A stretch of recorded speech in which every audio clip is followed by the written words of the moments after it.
Dans un monde en mutation énergétique, un nouveau joueur entre dans l'arène nucléaire. Ce n'est ni la Chine, ni la Russie, c'est le Maroc. Avec le lancement officiel de sa toute première usine de production d'uranium à partir de phosphate, le royaume franchit un cap historique. Un projet de 100 millions de dollars, porté par la start-up marocaine Uranext, en partenariat avec le géant OCP et piloté depuis l'université Mohamed VI Polytechnique. L'usine sera installée au cœur du complexe chimique de Jorf Lasfar, déjà considéré comme l'un des plus grands hubs industriels d'Afrique. Objectif : produire des concentrés d'uranium naturel en valorisant un sous-produit longtemps ignoré du phosphate marocain. Et ce n'est pas anodin. Le Maroc détient la plus grande réserve mondiale de phosphate. Mais ce que peu savent, c'est qu'il possède aussi la concentration d'uranium extractible la plus élevée au monde. En volume, le potentiel marocain serait 3 fois supérieur à celui de l'Australie, pourtant l'un des leaders mondiaux. Le Maroc ne se contente plus de vendre des engrais. Il prépare désormais du combustible nucléaire. L'extraction d'uranium à partir de phosphate n'est qu'une première étape.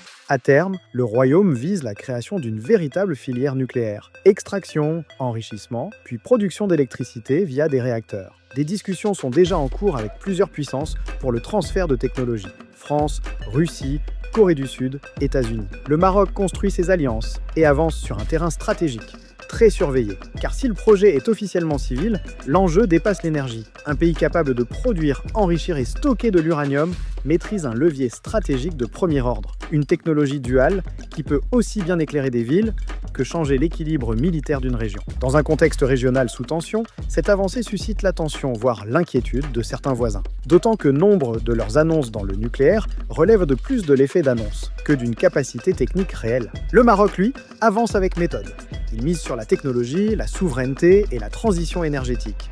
Dans un monde où les ressources deviennent des armes, le royaume fait le pari de l'autonomie stratégique. Produire son propre uranium, ce n'est pas qu'un projet industriel, c'est un acte politique, une déclaration silencieuse mais lourde de sens. Le Maroc entre dans le club des nations technologiquement souveraines. Et désormais, il faudra compter avec lui